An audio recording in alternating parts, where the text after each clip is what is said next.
एक छोटे से गांव में हरिदास नाम का एक गरीब लेकिन मेहनती किसान रहता था। उसके पास थोड़ी सी जमीन थी जिससे वह अपने परिवार का गुजारा बड़ी मुश्किल से करता था। हरिदास ईमानदार और नेकदिल इंसान था, पर किस्मत उसका साथ नहीं देती थी। एक बार गांव में भयंकर सूखा पड़ा, खेत सूख गए, फसल बर्बाद हो गई और लोगों को खाने के लाले पड़ गए।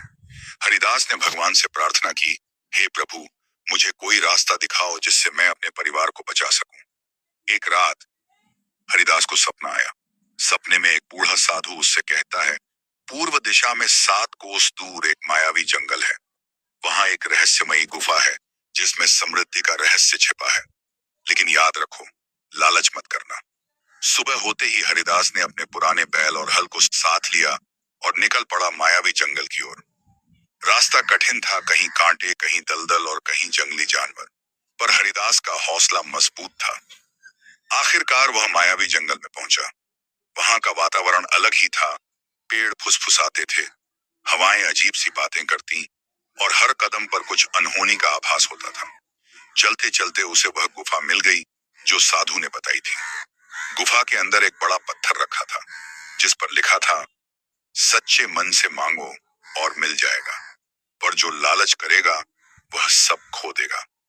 हरिदास ने आंखें बंद की और बोला, हे जंगल देवता, मुझे सिर्फ इतना दे दो कि मेरे परिवार को भूखा न रहना पड़े।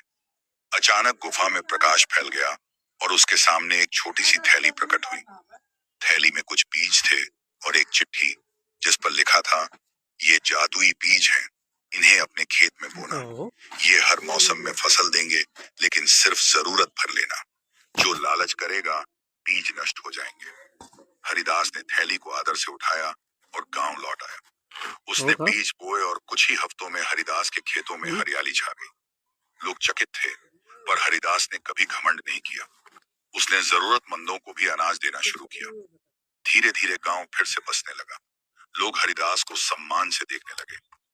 समय के साथ हरिदास ने अपने बच्चों को भी सिखाया, सच्ची दौलत मेहनत, ईमानदारी और संयम में है।